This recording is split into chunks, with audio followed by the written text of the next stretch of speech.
Hola, soy Daniel Vargas y esto es Bitcoin en español, un lugar donde hablamos de la tecnología más revolucionaria desde la invención del Internet. ¿Crees que estoy exagerando? Ponte cómodo y déjame ser tu guía en un camino sin retorno, el camino a la descentralización. Bienvenidos descentralizados, hoy es lunes 14 de junio de 2021 y hoy toca dedicar este espacio a las dudas que los descentralizados me hacen llegar a través de Instagram o bien a través del correo contacto@cursosbitcoin.com. Ya sabes que mes a mes publico un episodio especial en el que agrupo las preguntas más interesantes o que más se repiten de las que me hacen y comparto la respuesta con todos ustedes para que todos aprendamos al mismo tiempo sobre este criptomundo. Sin más, pues vámonos de lleno con sus preguntas. Y vamos con la primera que dice, ¿cuál es la plataforma peer-to-peer de la que hablas aparte de HODL HODL? Una plataforma peer-to-peer es aquella que te permite realizar compras y ventas de criptomonedas entre personas, específicamente sobre Bitcoin, aunque también hay algunas que ya permiten algunas otras criptomonedas. Las plataformas peer-to-peer que yo siempre recomiendo son la de HODL HODL y la plataforma de Bisq. Te voy a dejar los enlaces a las dos páginas en las notas de este programa para que puedas acceder a ellos, ya que los nombres pues sí son como que un poquito complicados cuando no los conoces de escuchar. Así que tienes el enlace en las notas de este programa para la plataforma HODL HODL y Bisq. Adicional, si quieres aprender a utilizarlas, en cursosbitcoin.com/Bitcoin hay un curso en el cual hablamos justamente de estas dos plataformas. Te enseño cómo comprar, cómo vender, incluso cómo pedir préstamos peer-to-peer en la plataforma de HODL HODL. Todo esto en un curso que se trata de cómo utilizar Bitcoin de manera descentralizada. Vamos con la siguiente pregunta y dice, ¿por qué no hablas de Litecoin y de Bitcoin Cash? Creo que sí he hablado de ambas criptomonedas. En este caso, Litecoin es una criptomoneda o es un proyecto que en lo personal no considero que tenga mucho sentido su creación, porque lo que intenta es ser una versión ligera de Bitcoin. Simplemente tiene un solo desarrollador, si no me equivoco, trabajando, y lo único que hace es mantenerse lo más apegado posible al código de Bitcoin, y ocasionalmente pues se adelanta para algunas modificaciones o actualizaciones que se le van haciendo. Por ejemplo, el cambio de Segwit fue primero implementado en Litecoin y posteriormente ya se implementó en Bitcoin. Entonces trata de ser como una plataforma de pruebas, pero pues Bitcoin ya tiene su propia plataforma de pruebas. Haz de cuenta que es como el Kusama de Polkadot, entonces pues no le veo mucho sentido. Sin embargo, utilizar Litecoin para transacciones entre exchanges o entre carteras que posteriormente vayas a intercambiar ya por una criptomoneda que tú deseas, me parece de lo más eficiente porque te ahorra muchísimos costes de retiro. De hecho, ocasionalmente cuando llego a comprar en Bitso, por ejemplo, utilizo Litecoin o en su defecto llego a utilizar Ripple para sacar mis criptomonedas a un costo muy bajo de la plataforma de Bitso y ya posteriormente convertirlas a la criptomoneda que yo quiero y mandarlos a la cartera que yo voy a controlar. Y para el caso de Bitcoin Cash, esta sí es una criptomoneda que definitivamente no recomendaría. También tiene costos de transacción demasiado bajos, pero esto lo tiene así porque no confirma las transacciones, o al menos en el momento en el que ves reflejado tu saldo, esas transacciones todavía no están confirmadas y podrían ocurrir cambios. De hecho, por eso la mayoría de los exchanges te piden unas confirmaciones bastante altas. Por ejemplo, Bitfinex te pide 100 confirmaciones y esto es porque el protocolo es bastante inseguro y tú dirás, bueno, pero pues si se basa en el mismo de Bitcoin, ¿por qué puede ser inseguro? Por el simple hecho de que nadie lo usa.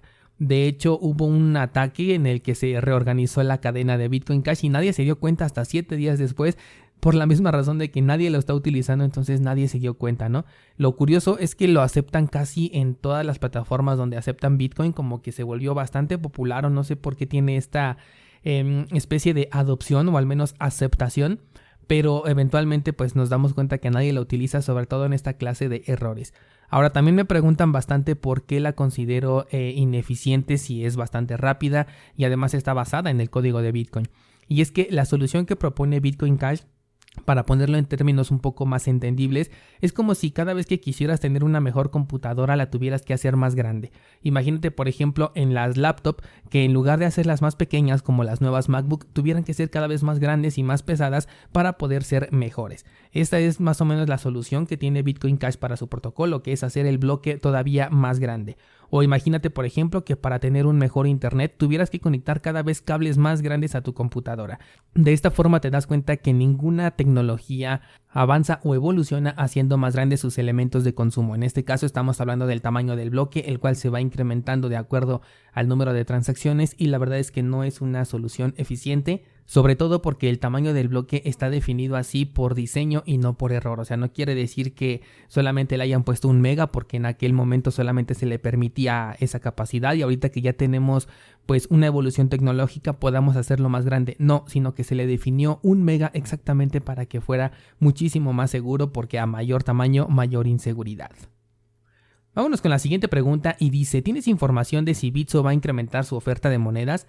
No tengo ninguna información. De hecho, pues normalmente no se suelen compartir las criptomonedas que se van a agregar a un exchange hasta el momento en el que se agregan, esto para evitar el FOMO, que hoy en día ya no aplica tanto. Anteriormente plataformas tipo Coinbase sí generaban cierto FOMO cuando anunciaban que una nueva criptomoneda iba a ser listada. En el caso de Bitso no creo que tuviera ese impacto porque es una plataforma de nicho. Pero si te interesa saber, sugiero que los sigas en las plataformas como por ejemplo Twitter. Ahí es donde anuncian normalmente si van a hacer, si van a agregar alguna nueva criptomoneda. Siguiente pregunta dice, si utilizo MetaMask conectado a mi Ledger Nano, ¿es más seguro? Sí, definitivamente es mucho más seguro cuando utilizas un dispositivo físico, como en este caso el Ledger Nano. De hecho, en el curso de Ledger dediqué una clase a cómo conectar MetaMask a este dispositivo en hardware. Y es que MetaMask, al ser una aplicación que nace como extensión de navegador, personalmente la considero muy inseguro porque depende exactamente de la configuración o de la seguridad que tenga el navegador en el que lo instales. Por lo tanto, conectarlo al Ledger Nano o a cualquier dispositivo en hardware también se puede con el Trezor. Me parece no una sugerencia, sino una obligación si quieres utilizar este tipo de servicios como el de MetaMask o cualquier otra cartera que se conecte a estas nuevas aplicaciones de finanzas descentralizadas, para poder potenciar la seguridad de tus criptomonedas o en este caso de tus tokens, porque estas plataformas se utilizan más para interactuar con tokens de la cadena de Ethereum, de la cadena de Binance, y seguramente pueden ir agregando otras blockchains si es que la demanda lo solicita. Vamos con la siguiente pregunta y dice, ¿las comisiones a lo largo de los años en Bitcoin serán más caras o más baratas? Yo creo que ambas cosas van a ser más caras en el sentido en el que cada vez Bitcoin va a tener un valor más grande, entonces una cantidad mínima de satoshis va a tener un peso mayor en cuanto a dólares. Sin embargo, creo que aquí hay que cambiar un poquito el chip que tenemos, porque las comisiones en las transacciones de Bitcoin están definidas en satoshis y así es como deberías de considerarlos. Es decir, nos cuesta mucho trabajo separar cuál es el valor en dólares que tiene la cantidad de satoshis que estás pagando, pero en realidad si te das cuenta la cantidad en satoshis no es muy grande. Por lo tanto, si tú estás enviando por ejemplo 1 millón de satoshis, probablemente en una transacción de comisiones altas estarías pagando unos 10,000 satoshis más o menos, por poner un simple ejemplo al aire, y 10,000 satoshis de 1 millón pues creo que no son nada. Claro que a veces si el precio de Bitcoin está alto, pues 10,000 satoshis podrían representar a lo mejor 30 o 40 dólares, pero eso es exactamente por la devaluación que está teniendo el dólar. Por lo tanto, yo sugiero que veamos un poquito más esto en términos de satoshis o en términos de la moneda que estás enviando. Aunque esto va a seguir dependiendo de la congestión que se tenga la red, es decir, a mayor congestión más caras las transacciones y a menor congestión más baratas las transacciones. Ahora también te digo que van a ser más económicas porque estoy seguro que en el futuro vamos a tener ya sea mejores desarrollos para realizar transacciones más económicas, o incluso el desarrollo que ya tenemos, que en este caso es Lightning Network, se va a popularizar más. De hecho, ya las soluciones de segunda capa se están volviendo muy populares. Ethereum también ya tiene un par de soluciones de segunda capa corriendo y trabajando bastante bien, como por ejemplo Polygon, y el uso de esta clase de soluciones, sobre todo ya con implementaciones como lo que hace la cartera Moon, que ya combina los saldos desde un inicio entre la cadena principal y la segunda capa sin tener que realizar ningún proceso intermedio, me parece que van a ser el cambio que nos va a permitir utilizar Bitcoin de manera mucho más económica cuando queremos hacer transacciones pequeñas. Vamos con la siguiente pregunta y dice, ¿podría ser que Ethereum 2.0 se retrase y abra paso a Cardano? Bueno, Ethereum 2.0 ya se ha retrasado, desde el 2016 fue anunciado y siendo 2021 todavía no tenemos ni siquiera fecha para su salida, por lo tanto ya está retrasado. Y hablando de si va a dar paso a Cardano, creo que ambos van a tener su espacio, sobre todo las personas que les gusta Ethereum pues ya están bastante acostumbrados, están esperando esta actualización y simplemente les va a gustar, y creo que si deciden utilizar la red de Cardano no van a sustituir el uso de la de Ethereum, sino que la van a hacer a la par. van a tener sus aplicaciones descentralizadas con Ethereum y también van a tener sus aplicaciones descentralizadas con Cardano y simplemente pues van a meter dinero en ambas plataformas. También hay otras personas que, por ejemplo, no queremos participar en la red de Ethereum, pero no tenemos ya dinero depositado ahí, por lo tanto sí estamos esperando la de Cardano, pero esto no le afectaría a Ethereum porque de por sí no estamos participando. La siguiente pregunta dice, ¿qué opinas del ataque a la People Line por parte de los hackers rusos? De este tema me parece que hablamos la semana pasada. Es bastante curioso porque a veces como que consideramos a los hackers como personas bastante inteligentes que se meten y pueden vulnerar la seguridad de los sistemas, pero aquí en este entorno cripto nos hemos dado cuenta que muchos de esos hackers simplemente son niños jugando al hacker porque después cometen errores pues de principiante, ¿no? Errores que incluso escuchando este simple podcast podrían haber evitado. Entonces con eso te das cuenta qué clase de error tan básico están cometiendo. Y es que en este caso, aunque sí lograron hacerse de las criptomonedas, posteriormente las perdieron. O sea, el Departamento de Seguridad de Estados Unidos las recuperó las criptomonedas simplemente por errores que cometieron.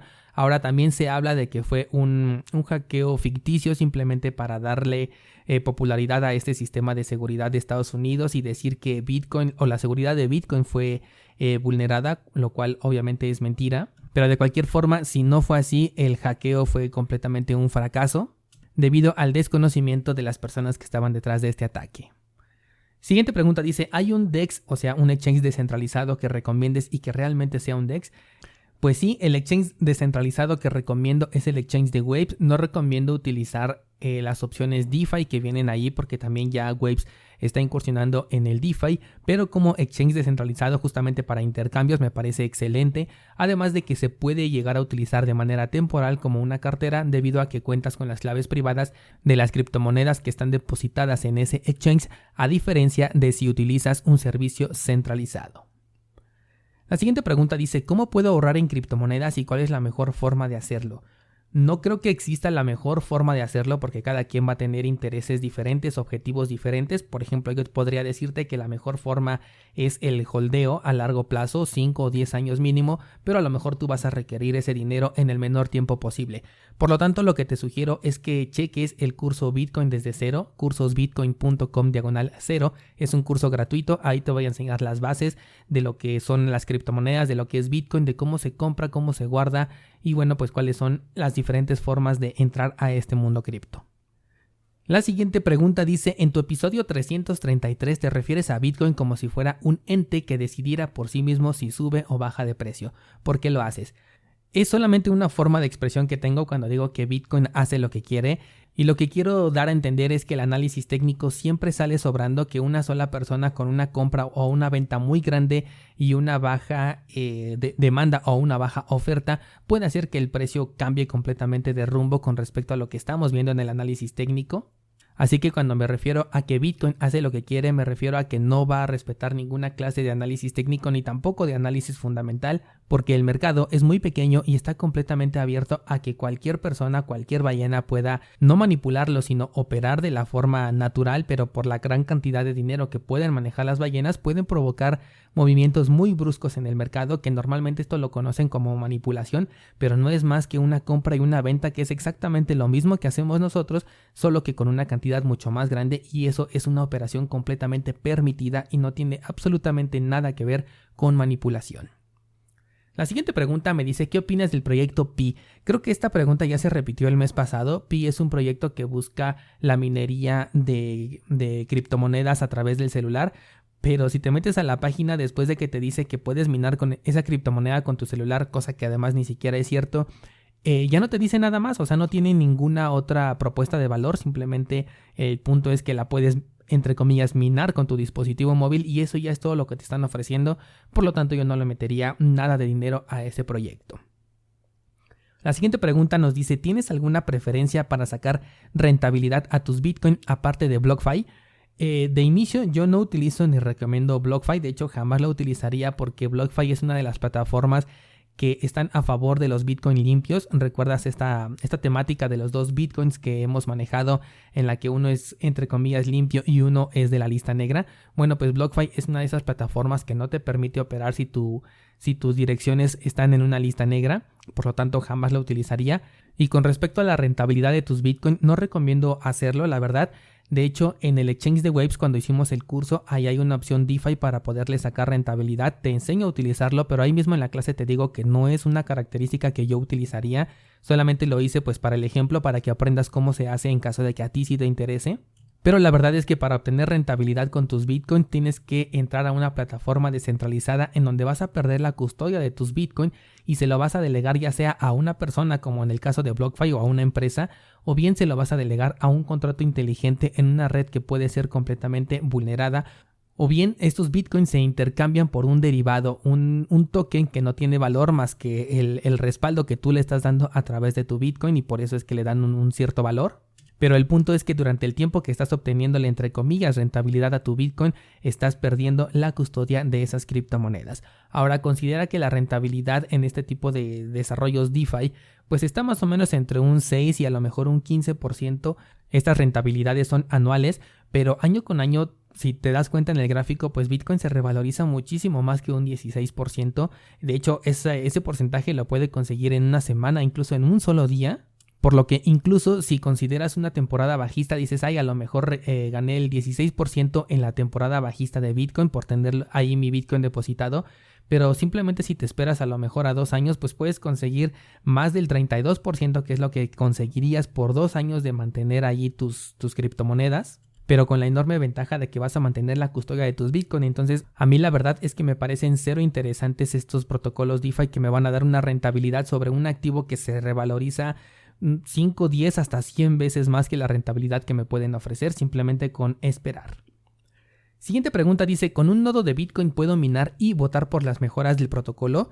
No, un nodo de Bitcoin no sirve para minar, o al menos específicamente los que podemos correr en una computadora no sirven para eso.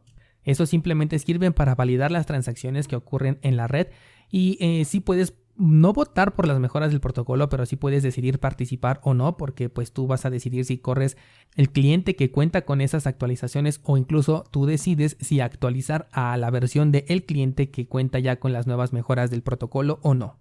Para minar, al menos en el caso específico de Bitcoin, necesitas un equipo especializado que se llama ASIC, el cual tienes que adquirir y tiene un costo bastante alto, además de que tiene un consumo energético muy alto y también genera muchísimo ruido, por lo cual no es recomendable para tenerlo en un espacio pequeño.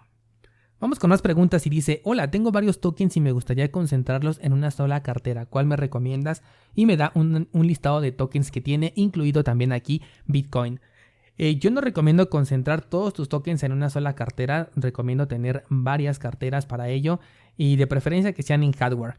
Si tuviera que decidir entre carteras en hardware para almacenar los tokens que me estás aquí mencionando, utilizaría una Bitbox 02 o una Coldcard para guardar el Bitcoin, y un Ledger Nano, ya sea en su versión S o en su versión X, dependiendo de los tokens que quieras guardar. Si todavía no tienes contemplado comprar una cartera en hardware, sugeriría utilizar desarrollos como por ejemplo Electrum, Samurai Wallet o Wasabi para guardar Bitcoin específicamente, y para los tokens o para otras criptomonedas utilizaría Exodus o Coinomi. Tengo todavía 2 preguntas más, vamos con la primera. Dice, ¿qué herramientas recomiendas para hacer análisis técnico? Bien, para la computadora utilizo TradingView, y para dispositivos móviles, aunque TradingView también tiene una aplicación móvil, prefiero utilizar TapTrader porque su interfaz es mucho más limpia que la que tiene TradingView en su versión móvil, pero para computadora ahí sí utilizo TradingView. Y por último dice, ¿hay algún sitio que me informe de las monedas que se van a listar en un exchange? Esta pregunta se parece mucho a la que hicimos sobre Bitso hace un momento. No hay ninguna plataforma que te informe cuáles son las monedas que se van a listar en un exchange. De hecho, en el pasado se veía mucho que ciertos artículos que estaban manipulados te informaban de ciertas criptomonedas que iban a salir en algunos exchanges simplemente para generar un FOMO y que la fueras a comprar, pero en realidad eran noticias falsas.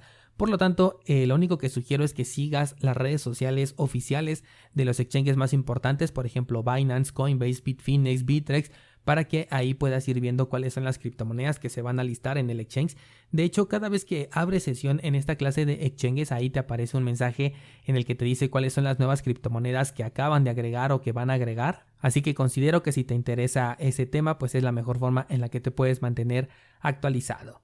Y bueno, pues hasta aquí lo vamos a dejar por hoy descentralizado. Estas han sido las dudas que me han compartido a través de Instagram, sobre todo, también en los comentarios de la plataforma de YouTube. Puedes hacerme llegar tu duda a través de cualquiera de estos medios. Regularmente las contesto a la brevedad posible y bueno, posteriormente ya hago una recopilación de las preguntas que más me hacen o las que más considero interesantes para compartirlas con todos ustedes a través de este espacio. Sin más, nos escuchamos mañana con las noticias del mundo cripto.